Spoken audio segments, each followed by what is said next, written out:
राहतन इस्लाम कुरान की इन आयत की तरफ आइए, छोड़िए सियासत को, छोड़िए इन फिरकों को, लीडर इस कायनात के मोहम्मद मुस्तफ़ा है, छोड़िए इन शख्सियत परस्ती इस तरीके से आज चला जा रहा है।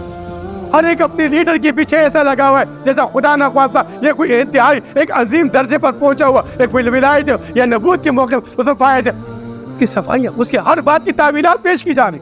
नहीं जो तो ऐसा कहता है, सोशल मीडिया से भरा पड़ा हुआ है कि हमारे देखिए हमारे लीडर तो नमाज पढ़ रहे। खुदारा ये तहजीबों के टकराव को जरा समझिए। ये सोशल मीडिया जो दज्जाली मीडिया, इससे रहमानी काम दीजिए। ये उम्मत को तोड़ने के वास्ते बनाएगी, इससे उम्मत को छोड़िए।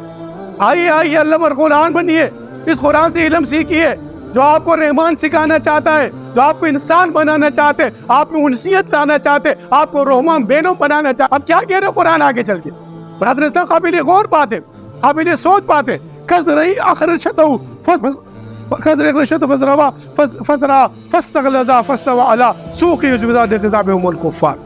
बस इसी आयत पे मैं आज खत्म करूँ। बरादर इस्लाम ये आज के दौर के बारे में काफिर एक तरफ मजाक उड़ा रहे, काफिर एक तरफ को आपस में लगा दिए, आपस में तकफीर कर दिए, आपस में एक दूसरे के दस्तों गिरबान कर दिए, एक दूसरे के खिलाफ कुफर के फतवे लगा दिए, हमको एक दूसरे के साथ लड़ा दिए, तू काफिर तो मैं काफिर। एक बड़ा माकूल मशहूर है, किसी उस्ताद ने अपने शागिर्द से पूछा दुनिया में कितने मुसलमान हैं?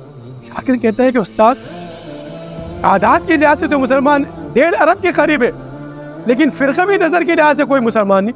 कहते हैं किस तरह?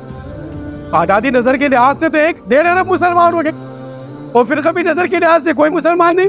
कहते उस्ताद मोहतरम ये फिरकों की अपनी ऐनक की अपनी नजर है, ये दूसरे को काफिर खुद को मुसलमान समझते, दूसरा इनको काफिर दूसरों को मुसलमान समझता है। तो फिरकवी नजर में सब एक दूसरे को कुफर के फतवे देते, और आदादी नजर में अगर देखा जाए तो 1.5 अरब मुसलमान है। तो 1.5 अरब मुसलमानों इतनी क़ुव्वत रखने के बावजूद आज आप किस तरीके से इस पूरे ज़मीन के ऊपर क्यों इतनी तज़हील की ज़िंदगी गुजार रहे, क्यों इतनी तज़हीक की ज़िंदगी गुजार रहे, क्यों इतनी बेबसी की ज़िंदगी गुजार रहे, क्यों इतनी खौफ की ज़िंदगी गुजार रहे? अरे इस्लाम तो खौफ को ख़त्म करके अमन को लाने के लिए आए।